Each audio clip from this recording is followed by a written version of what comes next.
meus queridos alunos do terceiro ano, tudo bem com vocês? Hoje nós faremos a correção no livro de português das páginas 114 e 117 e vamos aproveitar para recordar o que aprendemos. Então acompanhem comigo na página 114. Que fruta que você mais gosta de comer? Você sabe de onde ela vem? A cientista Sueli Ângelo Furlan sempre se interessou muito por plantas e produziu o texto a seguir para nos explicar um pouco mais sobre elas. Vamos prestar bastante atenção e vamos entender o que ela quis nos dizer. De onde vêm as plantas exóticas? Você sabia que muitas plantas viajaram muito até chegar ao Brasil? Por isso são chamadas de exóticas, porque elas fizeram um longo percurso para chegar aqui. No estudo das plantas, a palavra exótica quer dizer que a planta não pertence à vegetação que se originou naquele lugar, ou seja, ela não é nativa, ela não nasceu naquele lugar.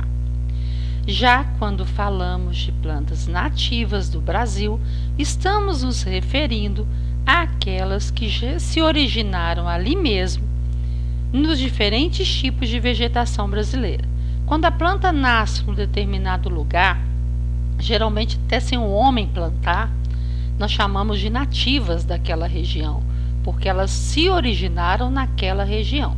No caso das plantas exóticas, elas foram trazidas para cá. Aqui nós tínhamos plantas nativas, mas não tínhamos as plantas exóticas. Continuando a leitura, preste bastante atenção então.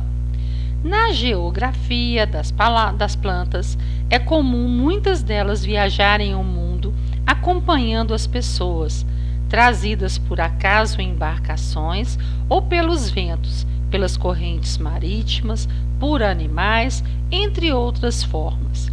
Para entender o caminho percorrido por plantas exóticas, é preciso saber onde elas supostamente surgiram e como foram domesticadas pelo homem.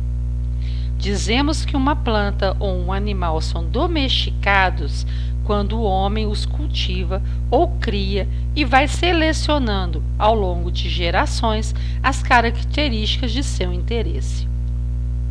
Aqui no caso, na gravura do cachorro, os cães são animais domesticados que foram se modificando em decorrência de seu convívio com os seres humanos. A raça Boxer, por exemplo, se tornou mais alta, com o pescoço mais alongado e o nariz mais arrebitado, que mostra aqui nessa foto do cachorro. Acompanhando na página 115. Por exemplo, o milho, ele sofreu muitas modificações até se tornar como o conhecemos hoje. A planta que lhe deu origem era muito pequena, semelhante a uma gramínea. Seu nome era Tilsinte. Com o passar do tempo, ela foi sendo cultivada, criada e selecionada. Atualmente encontramos numerosas variedades, diversas formas de espigas, sementes com todos os tipos de cores, brancas, amarelas, alaranjadas, vermelhas e até pretas.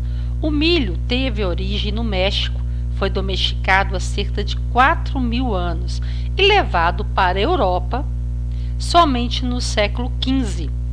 No Brasil, seu cultivo iniciou-se com a chegada dos colonizadores, mas os indígenas já consumiam esse cereal há muito tempo. Muitas das frutas apreciadas pelos brasileiros não são nativas do Brasil. Frutas exóticas são aquelas que foram introduzidas no Brasil por viajantes colonizadores, curiosos ou mesmo acidentalmente. Calcula-se que mais de 3.000 espécies de frutas exóticas conhecidas até o momento foram transportadas no mundo pelo homem. Por outro lado, não há nenhuma estimativa sobre o número de frutas nativas utilizadas pelo homem. Ou seja, sabemos mais sobre frutas exóticas que viajaram pelo mundo do que sobre as próprias frutas do país. No Brasil, as primeiras frutas exóticas foram introduzidas pelos colonizadores portugueses que trouxeram espécies tropicais de outras regiões do mundo. A bananeira parece ter sido uma das primeiras frutas transportadas do Oriente para o Brasil. Nós temos diversas qualidades de frutas, principalmente na região norte, que não são muito encontradas nas outras regiões do Brasil. Nós temos frutas lá, por exemplo, que nas outras regiões você não encontra, e só encontra na região norte. Então essas regiões aí, elas têm frutas nativas também, né, que você vai adquirindo na medida que você vai conhecendo. Perguntou assim: qual é a sua fruta favorita? Qual é a fruta que você mais gosta de comer? Ela é nativa ou exótica? Ela nasceu aqui na região do Brasil ou ela veio de fora? Se é exótica, de onde ela veio? Você já se perguntou? Já pesquisou? E como que ela chegou ao Brasil? Ela veio com os colonizadores? Ela veio com algum imigrante? Com algum desbravador que veio conhecer a nossa região? Você vai pesquisar de onde vem a fruta que você mais gosta. E vai escrever no caderno para a gente, para quando a gente retornar, a gente compartilhar com os colegas. É interessante porque às vezes o colega pode até gostar de fruta parecida com a sua e ele não conhece a origem da fruta. Você vai estar compartilhando conhecimento e ele vai estar compartilhando com você também. Das frutas citadas no texto e nas legendas, as fotos, de quais você mais gosta? Você tem aí banana, você tem laranja, você tem abacaxi, você tem o mamão, você tem vários tipos de frutas. Quais as frutas que você mais gosta? Qual aquela que você menos gosta? Já pensou nisso? Porque às vezes tem alguma fruta também que não chama muito atenção. Mas sabe que as frutas são muito ricas em vitaminas? Em água. Então nós temos que beber sucos de fruta. Se você não gosta de comer a fruta, pede a mamãe para fazer uma vitamina, para fazer um suco.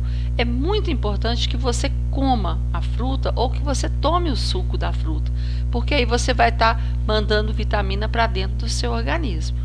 Tá bom? De alguma forma é interessante que você se alimente com as frutas. Agora vamos ver o que a gente aprendeu nesse capítulo. Ao finalizar a realização de experimentos, cientistas, eles fazem registros e relatórios para que possam anotar o que foi feito e quais as conclusões que chegaram. A gente sabe bem disso porque nós fizemos aquelas experiências lá nas salas, você lembra? Das plantas. E nós durante 10 dias fizemos anotações sobre elas. Tá lembrado? Já tem um tempinho que nós fizemos, mas para quem tem a memória boa aí não vai esquecer. E nós, como bons cientistas que somos, fomos anotando tudo que a gente foi observando. Lembra que nasceu até um brotinho na planta que ficou dentro do armário? Muito bacana. Depois você conte para o papai e para a mamãe como foi a nossa experiência lá na sala. Conte para eles o que a gente observou, o que a gente anotou. Você com certeza vai conseguir lembrar. Depois, além da ciência, que é feita em laboratório, as observações que fazemos da natureza podem nos levar a aprendizados importantes para a vida. Você sabe que todo cientista, o trabalho dele é importantíssimo. Principalmente nesse período que nós estamos vivendo de isolamento social, o cientista deve estar trabalhando demais para poder pesquisar uma vacina, para poder ajudar as pessoas, para salvar vidas. Eles devem estar pesquisando bastante para tentar uma solução, e tomara, queira Deus que eles consigam. Aprendemos também sobre os sinais de pontuação. No caso aqui, o ponto final, o ponto de exclamação, a vírgula, o ponto de interrogação. Aprendemos também as reticências, os 3 pontinhos, o travessão, os 2 pontos. Isso tudo é usado quando nós vamos escrever um texto, um diálogo, e que nós precisamos usar a pontuação para que o texto tenha sentido. Então, os sinais de pontuação ajudam na leitura de textos, pois indicam onde devemos fazer pausas e ler com entonação diferente, como nós aprendemos, não é mesmo? Em caso de dúvida também sobre a escrita correta de uma palavra que termina com o som de I, encontre a sílaba mais forte. Quando for a penúltima sílaba mais forte, a palavra é escrita com a letra E.